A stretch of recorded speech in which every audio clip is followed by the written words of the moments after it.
Hello, everybody, and welcome to the Rise Above Justice Movement, the podcast. My name is Zachary Mallory, and I am the host and the founder of the Rise Above Justice Movement and the Rise Above Justice Movement, the podcast. Okay, so this one's exciting, and this is another addition to our candidate series. And today, tuning in all the way from North Carolina, Ashley Bell, welcome to the podcast. Thank you. Happy to be here. Absolutely, it's an absolute honor. You just won your primary. hmm And that is so exciting, first of all. So congratulations is in order for that. Thank you. And, cue like the hand clap, like the audience sound. hmm I do not have that, but I am beaming with joy. I'm so excited. And, progressive candidates are running all across the country. And I would love for you to, let's just kind of like dive in. I would love for you to give a background on who you are, your story, and why you're running for Congress in North Carolina. And I think this is very obvious. The incumbent is, well, I'll let you explain that. But Yeah, yeah, yeah. So I'm Ashley Bell. I am a PA, healthcare provider. I have been in North Carolina on and off for the last 15 years.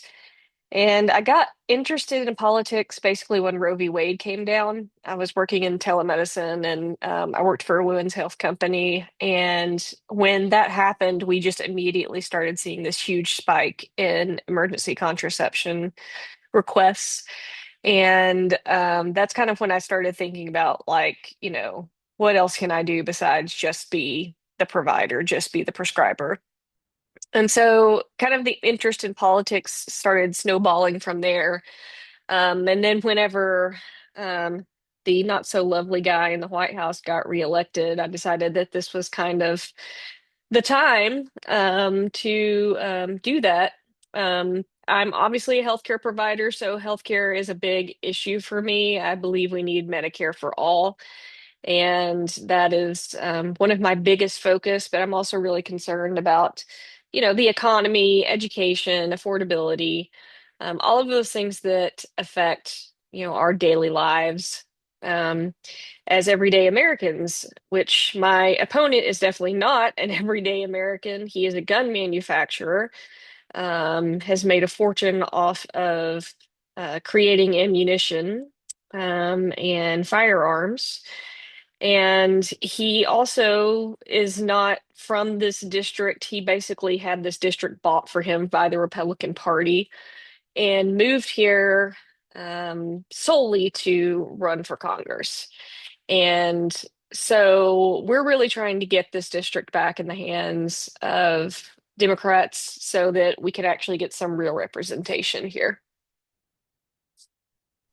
you said a key word in its representation hmm and representative of the people, not APAC, not a hmm corporation, and not, pharmaceuticals and fossil fuels and the oligarchy, the patriarchy, it goes on hmm and on and on. And I say this as if from a male perspective, yeah, we have issues.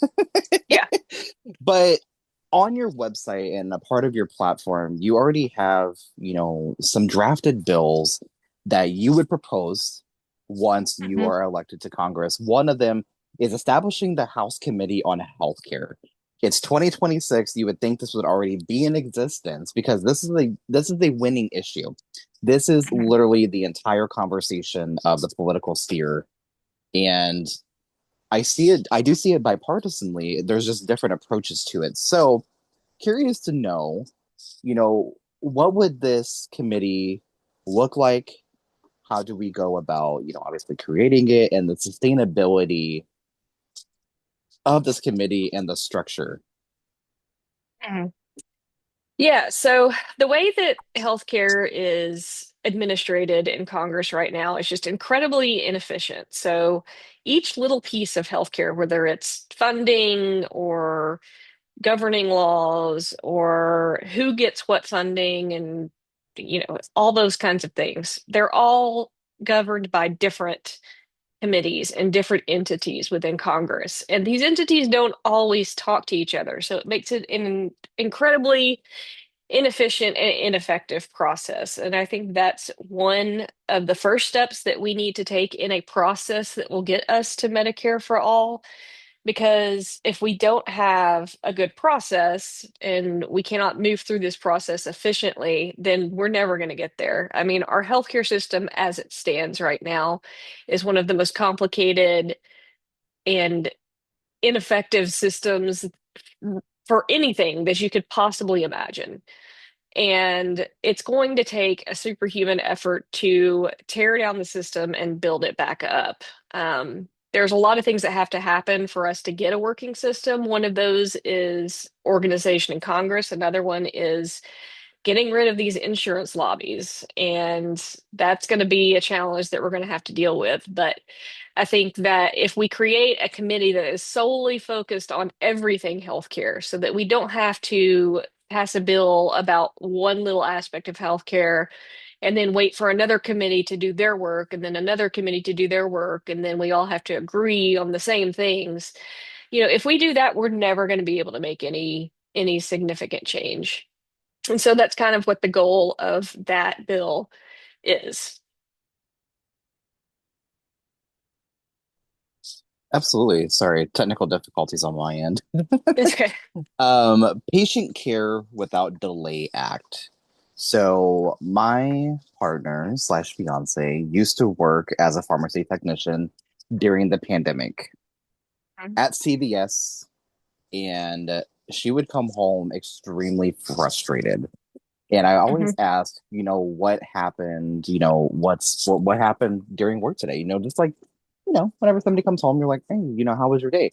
And she would, like I said, she would always come home frustrated. And she was like, these goddamn prior Mhm. authorizations.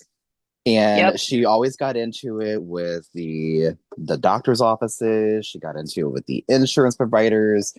And she's like, we desperately need a complete overhaul and we need a complete new system. She said, we need Medicare for all.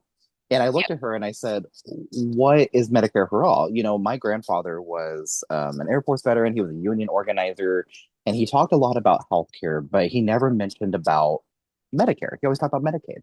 And she Mhm. said, think of it as, Medicare, you have to be a certain age to qualify for it. She said, if we gave it to everybody, this, and this would be covered. And I was like, oh, Mhm. that's incredible. Like it's common sense.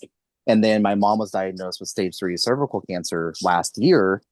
And I thought about, okay, all these years of gaslighting, because, stage 3 doesn't just literally just pop up. It's, Yeah. it accumulates over time. And Mhm. I said, if she would have had access to better care, we probably would have caught it before it got to stage 3. Yeah. And she was gaslit by these medical providers.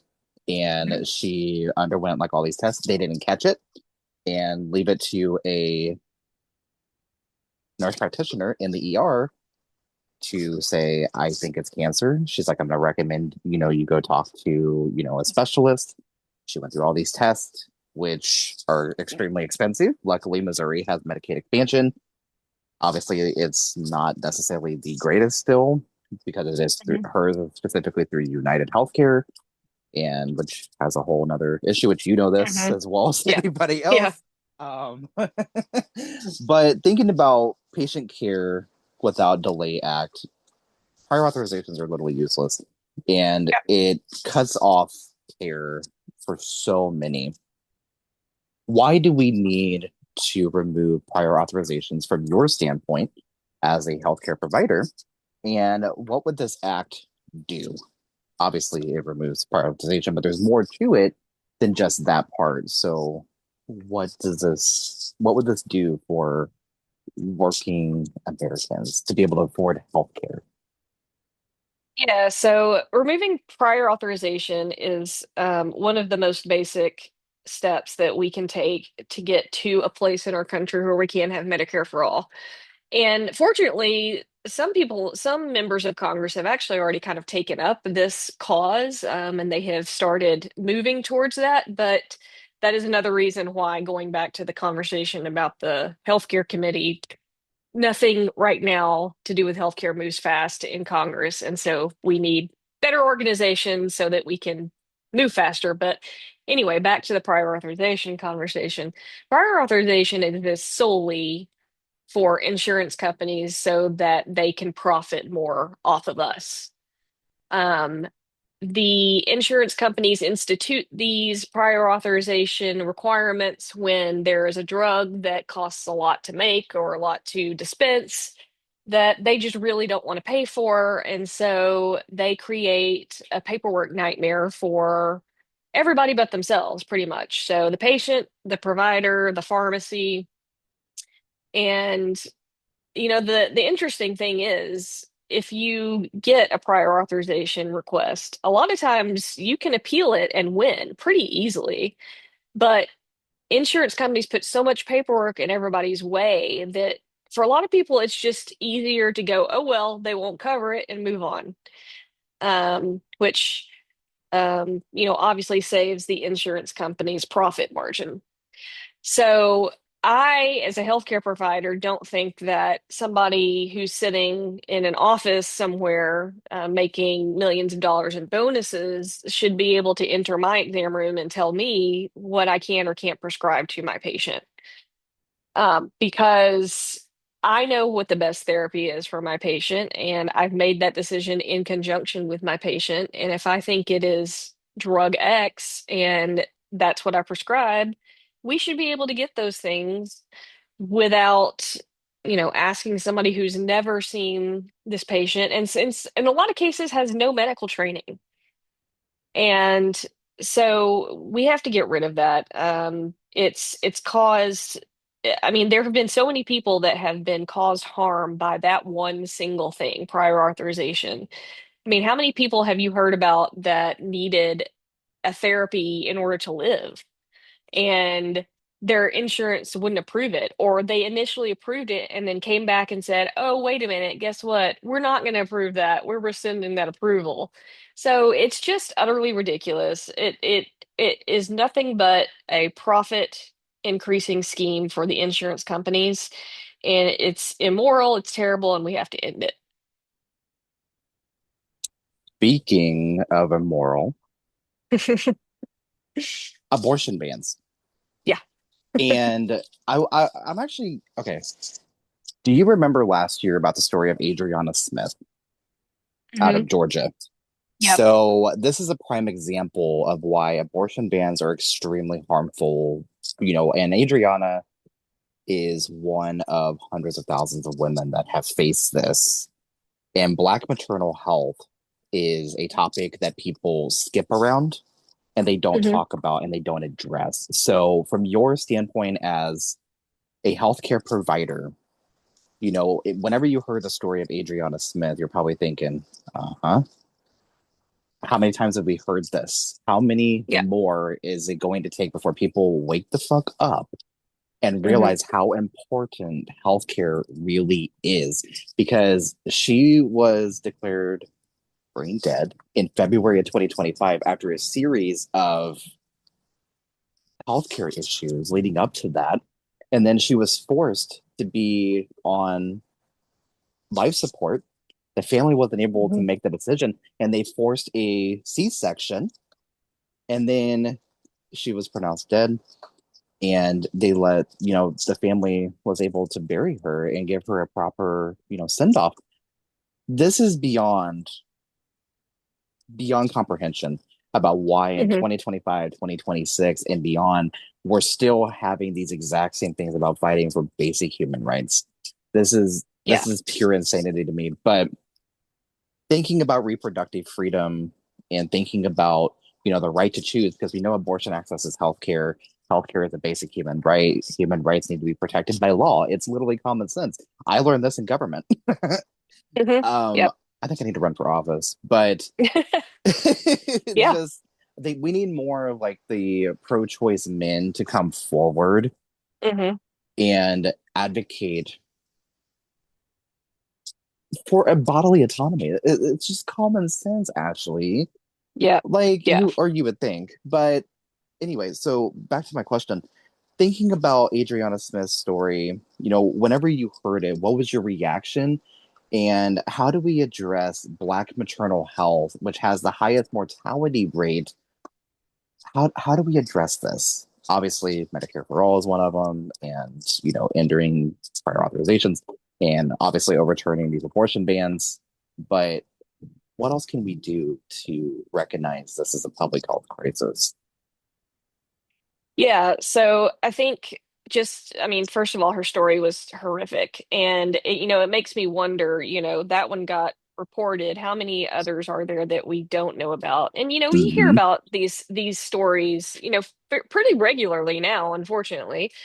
But I mean, it just makes me think as a healthcare provider who spent a lot of time in the ER. I mean, you see ectopic pregnancies and miscarriages pretty regularly. I mean, it's not an uncommon occurrence.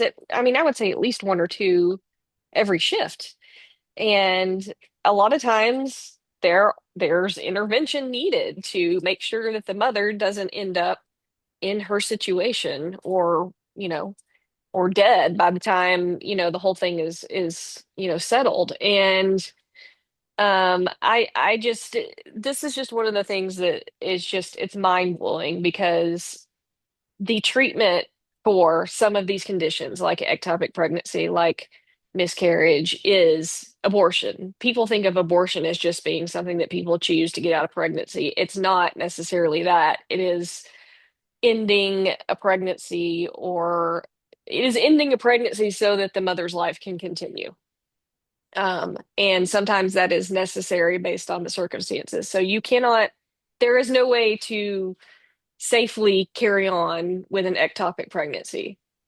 You cannot do it. The pregnancy has to be terminated. Um, and, um, if there is a fetal abnormality or something that would not only jeopardize the life of the fetus, but the mother, those things need to be addressed. And they also need to be conversations that are had between the healthcare provider and the patient, not between some idiot in government and the patient. And there's just, as a healthcare provider, I just cannot fathom like being in that situation with a patient who's like actively dying and calling like somebody in legal in the hospital and being like, "Hey, can we give this person life-saving treatment?" Like that just blows my mind. I mean, I have been in the situation because I do telemedicine. I have been in the situation of having a couple of patients in Texas who needed medically necessary abortions and having to try to figure out how we were going to get that done. Because Texas has basically a total abortion ban, and I think they're one of the ones Hmm. that's trying to, execute providers if they Hmm. carry on with it. And so, I mean, we've had to have patients leave the state and just to like not like have their pregnancy kill them. It's just it's unbelievable, and that's why we need more healthcare providers in Congress who actually know what these things mean and what the consequences of these things are. And we need to get rid of people like RFK Jr. and these other idiots who know nothing about healthcare, and who have no medical training, who are dictating everything that goes on with our bodies. And then, with respect to, Black maternal mortality, yeah, it's a significant issue, but I think beyond just maternal mortality is just the way that Black patients are treated in Hmm. medicine anyway, like regardless of what they're there for. They're often taken less seriously. They're not given pain medication a lot of times when they should be. They're not given the choice to make when they should be. And there was a story recently about a patient who was in labor and they tried to force her to go through with a C-section. Like they like held court while she was in labor and were like, "Hey, you have to have a C-section because, whatever the reason was." I mean, just treating them like they are not people and like they're just objects or inconveniences or, whatever it is. Um, we have to address that as at a systemic level. And I think that we were on our way to doing that before the Trump administration came in. And that is what's really worrisome to me is that things were starting to move, I feel like, in a direction where we could address these inequalities at a systemic level. And then they came in and decided to do away with everything that they deemed DEI. And now we're going to be right back where we were. And it's going to take a long time and a lot of work to get us back there.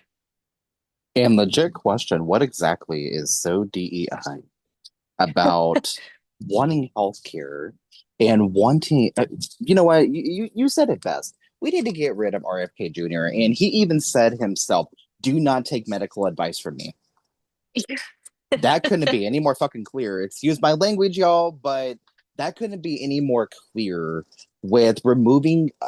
Oh my God. I am going to go off on a tangent and I don't want to do it. But I've also worked in healthcare and I've worked in mental health. I've worked in healthcare. I was a patient care tech during the pandemic, but due to my mom being extremely immunocompromised, I resigned from that position because I could not work on the COVID floor. At that time, they didn't even have the vaccine just yet. This was like before that, like pre-vaccine, you know? Mhm. So I couldn't work on the COVID floor because I wasn't going to risk, even with the proper PPE, even with everything, I didn't want to risk it. I was just deathly scared of bringing something back to my mom. She ended up getting COVID anyway. And she had to go into the hospital and she was in there for a week and she had double blood clots in both lungs. Mhm. And I had to call the ambulance that night, which, was obviously another bill. But again, luckily Missouri has Medicaid expansion. So it covered all of that. But it would have been over at the $100,000 hospital bill. I'm thinking about the people that are in rural America that do not have access to that health care. Mhm. How do we address rural areas? And, my partner grew up in rural Southeast Kansas during the 2008 financial crisis here in the state of Kansas and like also across the country. And a lot of the hospitals ended up closing. A lot of, the former Mhm. governor, Sam Brownback, which actually ended up becoming a part of the Trump admin, I think in 2016, I believe, like around that time, like during his first admin. But he was a former governor of Kansas and he literally destroyed the state's economy. He closed all Mhm. the mental health hospitals, all but like one or two, or and they're still struggling to get it back to where it needs to be. And I'm just I'm just thinking about rural areas. How do we address the health disparities and the public health in rural communities? How do we invest in it? What do we need to do to get to that point to where we start recognizing that we're leaving out an entire demographic of people?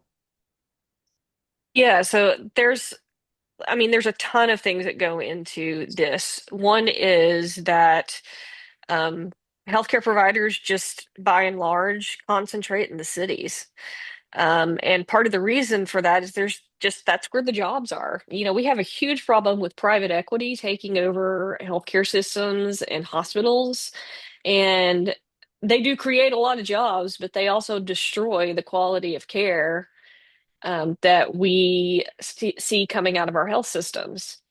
And so rural places are very affected by this because there's a lot, or there were a lot of private practices, kind of like that small town doc, feel that, we used to always have or hear about, back many years ago. Those Mm-hmm. practices are just being swallowed up and decimated by these private equity firms because you can't afford to run a practice in the environment that we have now, with having to pay overhead, salaries, not getting appropriate reimbursement from insurance companies. That's a huge issue. So all of these things go into why it's difficult to sustain a truly private practice. And so, because so many of those were in rural areas, they got swallowed up by these big hospitals and these big systems. And if you have a clinic in a rural area that's not profitable, well, what do you think that private equity owned systems do? They're going to shut that one down and open a new one in a more populous area where they can make more money. So that is one of the biggest issues I think that we have in medicine right now, because not only does it affect rural health, it affects patient care in general. It's a proven fact that when private equity takes over a hospital, the quality of care and the satisfaction for both patient and provider goes down. And um, we have to get back to where we're supporting truly private practice, and that's one of the things on my platform as well. I think that we should have a government program that helps truly private practices get started, stay open, and thrive. Because that's what a lot of healthcare providers want to do. They want to practice in, their own practice without, some another millionaire CEO telling us what we can and can't do. Mhm. So, And along the same lines, you mentioned about spending some time in the ER, right? mhm, So you saw trauma. You see a number of different traumas. One of them that I would like to address, and I'm curious to hear from your perspective on this, is gun violence. So, mhm, gun violence is no stranger to North Carolina. Gun violence is no stranger to the United States. In fact, it is the leading cause of death amongst children. mhm. How do we recognize gun violence as a public health crisis? If you noticed, we have a lot of public health crises. Um, Mhm. but how do we recognize gun violence? And I say this as a gun violence survivor myself. Every time I hear of another shooting, I'm waiting for the comments of thoughts and prayers. It is beyond my comprehension that in 2026, we have not moved beyond thoughts and prayers. A lot of that is because of the money in politics, which we'll dive into next. And because, the NRA lobby and the gun lobby is still very, very prominent in today's society. And a Mhm. lot of states have very weak gun laws, background checks, no red flag laws. There's still the boyfriend loophole. There's a number of different things. I do admire and I have my own critiques of this administration, but the Harris, or oops, my bad, the Biden Harris administration created the very first Office of Gun Violence Prevention, which I was extremely excited to see that because it's like, okay, we're finally going to get somewhere. And then Trump takes office, and that was one of the very first things that he did was dismantle that office because it was under the DP control. And I'm just, I'm astonished.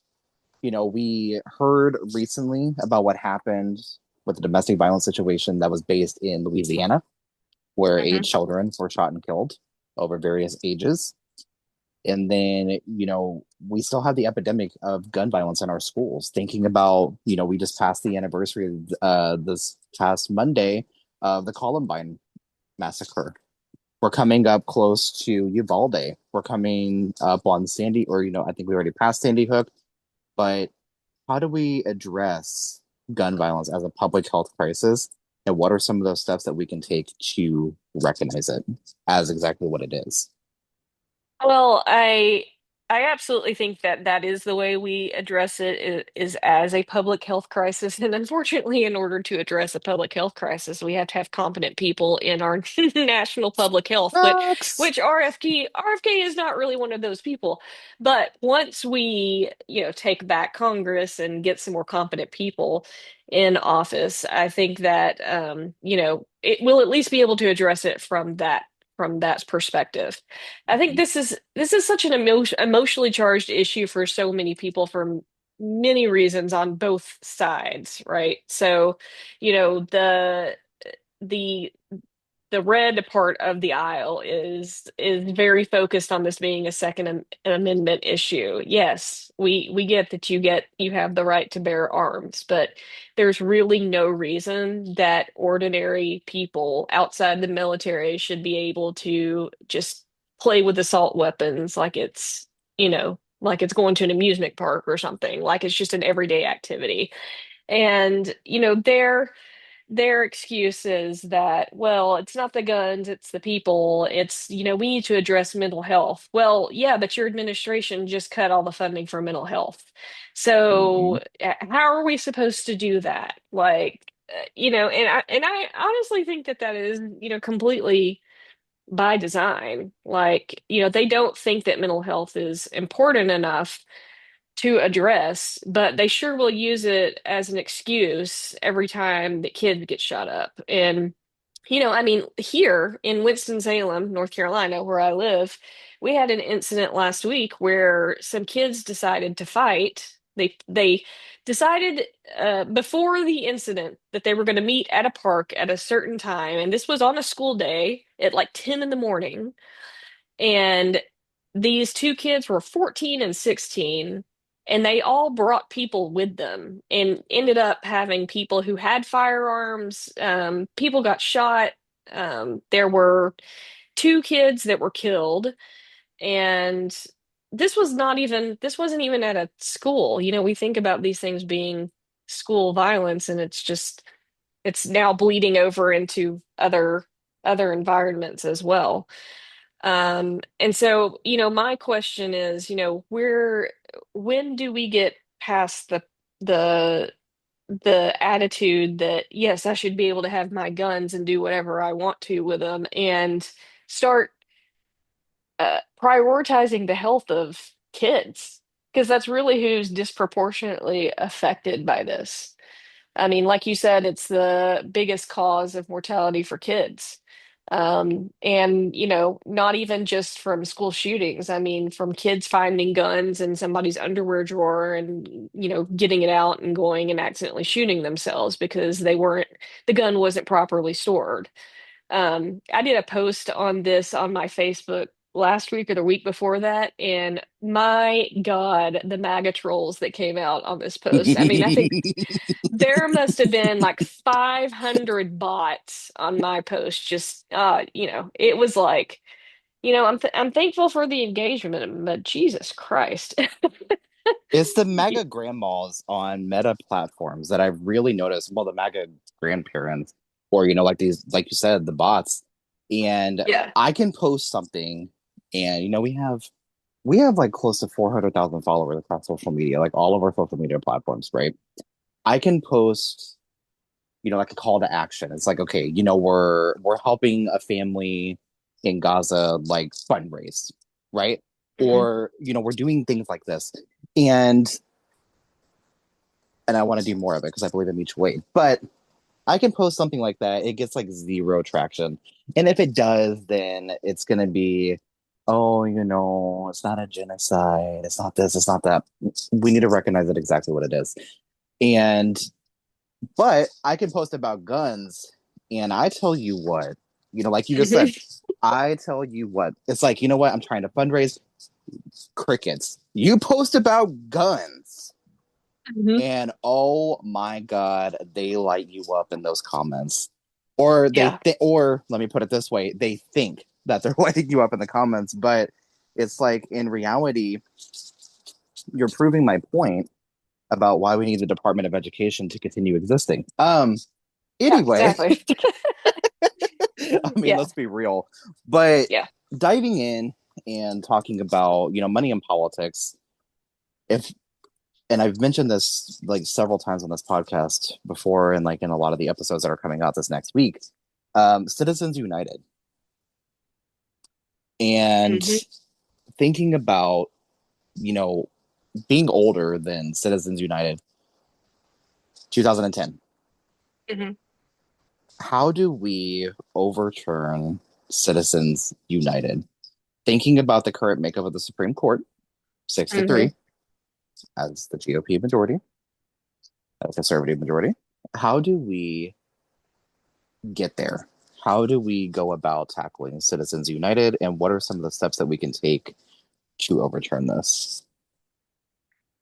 Well, I mean, it's going to take a constitutional amendment to Mhm. regulate campaign financing. That's the basic answer. But I also think we have to expand the size of the Supreme Court, and they need term Mhm. limits. Mhm. There is no reason that these people should be allowed to serve on that court for their entire lives. Like, I mean, I realize that's kind of the thing with the Supreme Court is that it's a lifetime appointment, but people's mental acuity goes down as we get older. We've seen that now with the last two presidents. I mean, that's just a basic fact. Um, and we need to expand the size of the Supreme Court. There's no reason that nine people should have um, the the ability to decide every single um, issue that goes on in everybody's lives in the entire country. It's just crazy. We have an issue here in North Carolina with our state Supreme Court having a similar makeup, and it's Republican controlled, and because it's Republican controlled, they have decimated our public education system. Um, they have decimated our voter rights and will probably continue to do so. And it's just crazy how we have to fight against the Supreme Courts at both the state and the national level when they're supposed to be like the guardrails. But instead, we're sitting here trying to figure out, okay, how do we make sure this never gets to the Supreme Court? Because if it does, they're gonna take the wrong side. So anyway, I mean, about Citizens United, I think that um, that is really how we attack that is we have to get the constitutional amendment, but first we gotta fix the Supreme Court. So, Exactly. 100%. I think expanding it would be very good. I just worry about Donald Trump expanding it. Because I right. know I know that that's been a conversation and something that he's been touting, and I really do not want to speak this into existence. But there's always the reality because if there's anything that he likes control and he likes power and he likes the cameras. He's a reality TV star. Like what do we expect? Um, but thinking about everything else that's kind of going on in the world, so ICE and DHS is something that is very, very prominent. There's a lot of arguing going on in Congress about, oh, we need to fully fund ICE. They have a multi-billion-dollar budget. Like literally, they have this multi-billion. You know what we could do with that money? Yeah. Oh my Lord. So I know that you're in support of abolishing ICE. How do we how do we get there? What steps can we take? Kind of like Citizens United, obviously there's a lot that kind of goes into it, but abolishing ICE, it seems like a moderate stance right now because it needs to go a lot further than that. Because we also need, to indict them, prosecute. I Yeah, mean, yeah, we seen what happened with Alex Pretty. yeah. That one devastated me. I mean, all of them devastate me, but that one like really hit me hard with a medical background. That one hit me extremely hard in knowing that he was the helper. Yeah. I grew up on Mr. Rogers and I'm seeing Miss Mhm. Rachel now. Yeah. Like she's doing some impeccable work for children, but abolishing ICE, what does it look like and how do we get there? Well, so my stance for abolishing ICE is just based on the fact that everything they have done in the last year invalidates any kind of credibility they could possibly have in the future. I mean, they have done so much damage, not only to their own reputation, but they have destroyed so many local police agencies across the country when we were already in a spot in our country where trust in local police is low. That's been a thing for a few years. And then to have ICE come in and look like law enforcement, even though they're really not. Mm, And um to have them come in and just kind of pile that on top of the distrust that we already have has, I mean, there's no way to fix that. I mean, it has to be torn down and rebuilt into something that makes sense. It's a lawless agency. They hire people with, no qualifications. I mean, we don't even know if they're interviewing these people. There was one story where somebody had all of this like anti-ICE stuff in their background and they got hired anyway. Like they're clearly not looking into people's backgrounds. I mean, how many of these ICE agents are Proud Boys? Um, and are just using this as a way to go and beat the hell out of people in marginalized communities that they think shouldn't exist. Um, and so I think that it has to be torn down, it has to be built back up. And the way I think that we do that is we have to have a strong border. We can't just open the borders and allow anybody and everybody to come in. We have to have strong border policies and make sure that they're actually being enforced. And it has to be staffed as well. Um, well, I think one of the big problems with immigration is that people who try to come here lawfully and follow the rules and fill out all the appropriate paperwork and go to the visits and all of that, the timeline for getting citizenship or getting a green card is just insanity. I mean, I know some people in town here who have been here for 20 years and have been going through the process the entire time. That's just insane. And, if we're going to say that we need people from other countries who have certain talents and certain abilities, and we want them here and we want to welcome them here, then we ought to put in the infrastructure to support that. I mean, nobody is advocating keeping people who come into this country to start stuff or commit violence or commit crimes. We're not advocating keeping those people at all. Like, sure, deport them. Fine, great.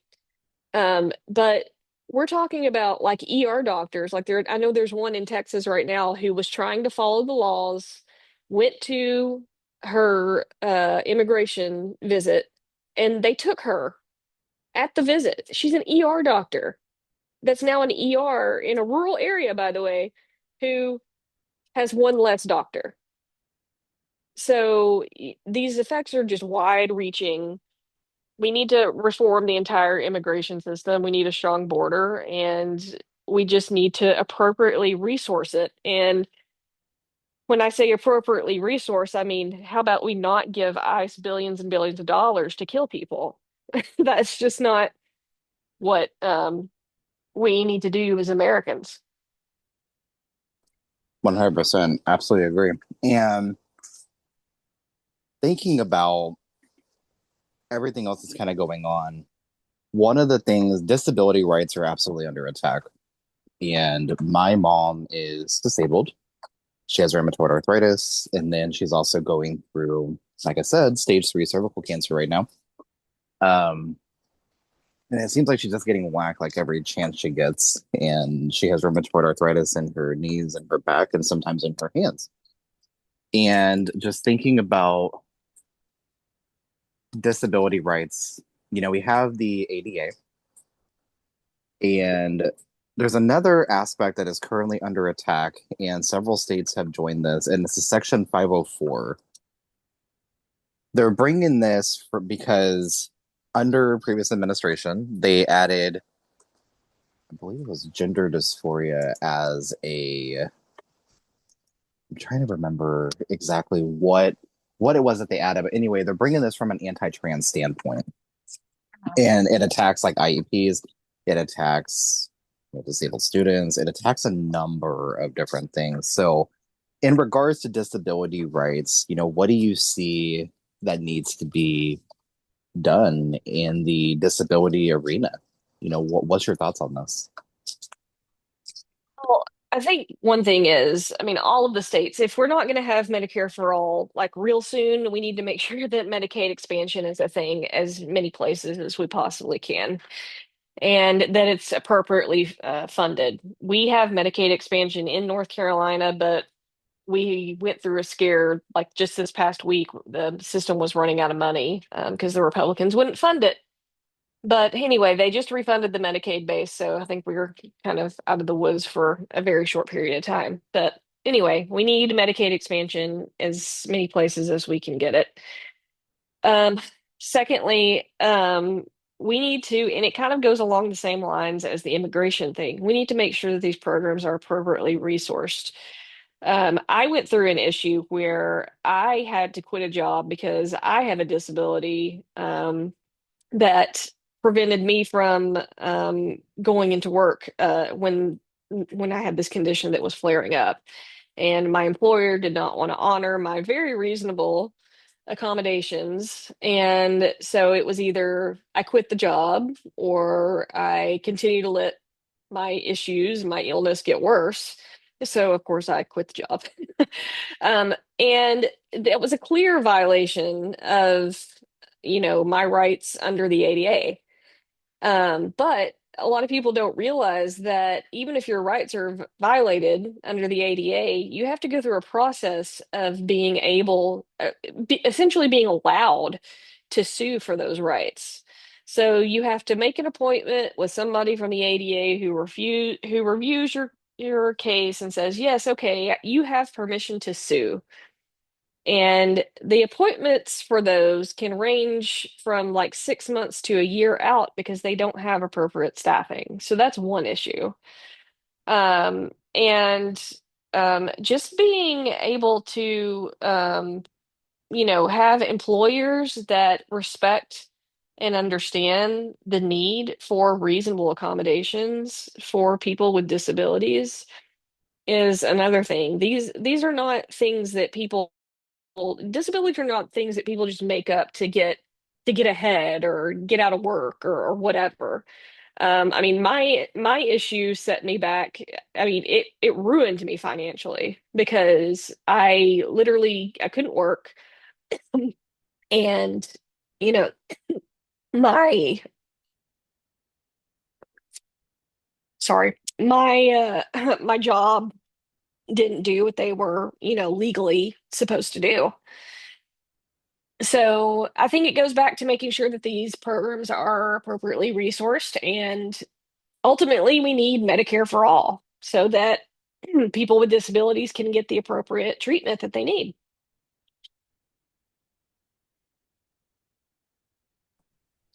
Absolutely, 100%. And disability rights is something that a lot of people don't recognize still is being battled, you know, just like reproductive rights, just like, God, there's so many things that's going on right now. It's so hard to kind of like pinpoint it, you know? But Yeah. I guess my last question is what are some of the concerns? You know, if you've been out canvassing or if you've been, kind of like door knocking and phone banking and, attending like community events, because I know you're very active, but what are some of those concerns that you're hearing from your constituents in your district? And what has been like the response been to your campaign? So, some of the main concerns that people have are, of course, the cost of living because everything is just ridiculously expensive. Gas is over $4. So that's a pretty universal concern amongst everybody. My district is an R+9. We have a lot of Trump voters in this district, and he promised them he was going to bring down costs of everything. And well, look where that got us. So that hasn't happened. So that's a major concern.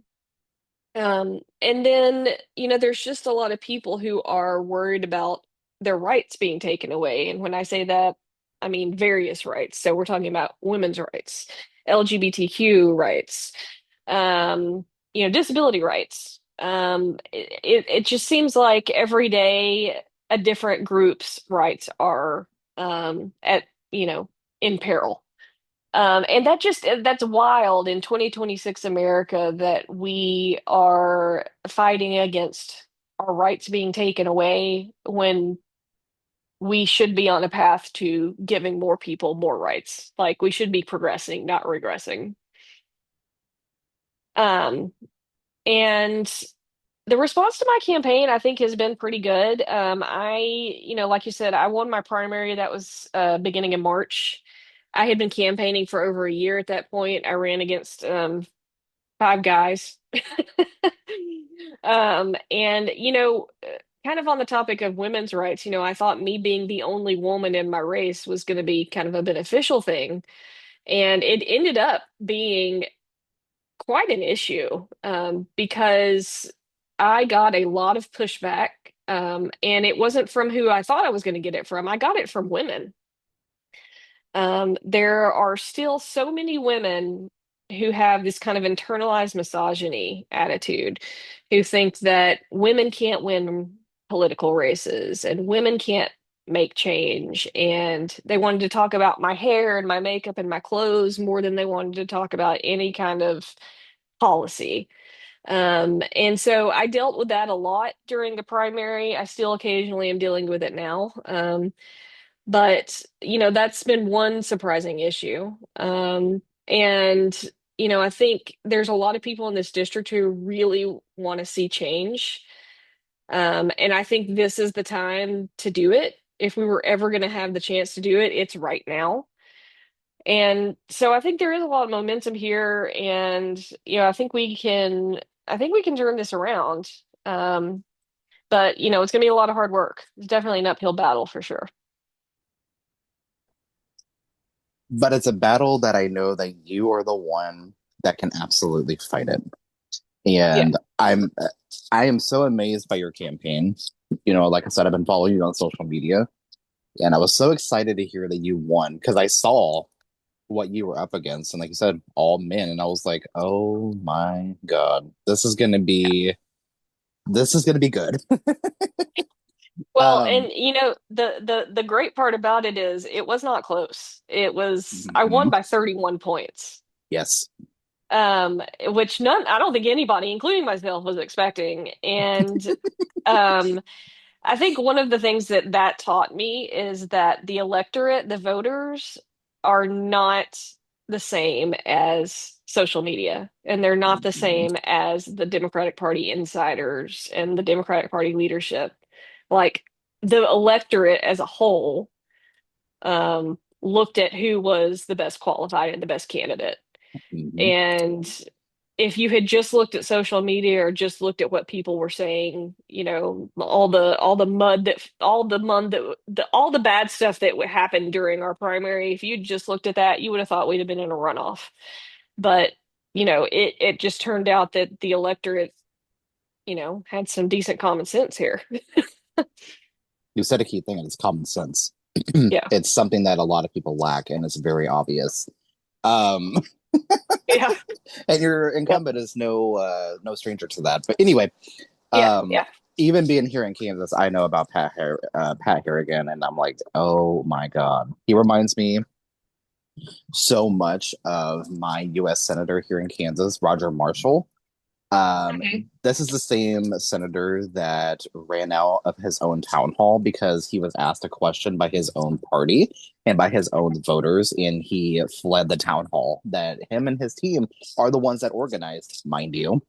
But anyway, hopefully, Kansas votes his ass out. And allegedly, he's a doctor, but he doesn't support Medicare for all. He doesn't support, women's right to choose. He doesn't support LGBTQ people. He doesn't represent Kansas as a whole. He doesn't. But thinking about, you're headed to the general election, November 3rd, 2026. How can people contribute to your campaign and uplift the work that you are doing? So probably the easiest way is going to my website. I have multiple things there that you can engage with. I always love volunteers, and they do not have to be local to me, because we will need people to help with phone banking and really a lot of the things that I am kind of championing in my campaign are really national issues. So specifically um, healthcare providers. So, along with the healthcare issue, we talk about all of these things like needing Medicare for all and access and everything, but the thing that gets left out of these conversations is healthcare providers and how they're doing. And the answer to that, because I am one, is not well. We are losing healthcare providers just at an incredible rate. And, you think the healthcare system is bad now. Just wait what it's going to look like in another year or two when we have Hmm. even more people quitting. So that is one of the big initiatives of my campaign. It's called Pizza Can't Fix It. And if you are in healthcare and you know how administrators like to try to throw pizza parties to get us to shut up about Hmm. issues, you know exactly what I mean when pizza can't fix it, or pizza Yes. won't fix it. Sorry. Yep. And I would really like that to be kind of a national initiative because obviously that's not just limited to healthcare providers in my district. That is a national issue and it affects healthcare providers everywhere. So I'd really like more healthcare providers to kind of jump on board with that and check that out on my website. I do have a page that's just dedicated to that. Um, like I said, I have a volunteer list that you can sign up on. And then, of course, you can always make a contribution to my campaign, which we really, really need. There is a link on my website. It's AB4, the number 4, NC.com. There's a link on my website to either just make a one-time donation or we have what we call Club 10, which is basically $10 a month for the 10th district. So it's $10 a month for like the next 7 months. And if we can get enough of those recurring donors, then that will fund my entire campaign. Unfortunately, we're in a point in our country where money and politics just kind of go hand in hand. And I wish it weren't that way, but it is. And we need a lot of money to take on the Republican funded gun manufacturing candidate, Pat Harrigan. Yes. Yes. 100%. Exactly. And you're right. Pizza won't fix it. It can't fix Yep. everything. It can't. Yep. But Ashley, thank you so much for taking the time and coming on the podcast today. I greatly appreciate you. And Hmm. I will continue uplifting your campaign, continue, I will make a contribution myself, and also just keep being the voice of your constituents and being the voice of the people, not corporations, not the pharmaceuticals. Just again, thank you. Like Yeah. from the bottom of my heart, literally thank you. And that's a personal thank you Yeah. because we need more people like you elected to Congress. It's just common Yes. sense. But Yeah. all right, Well, I really appreciate it and thanks for having me on the show. absolutely. Thank you. Take care.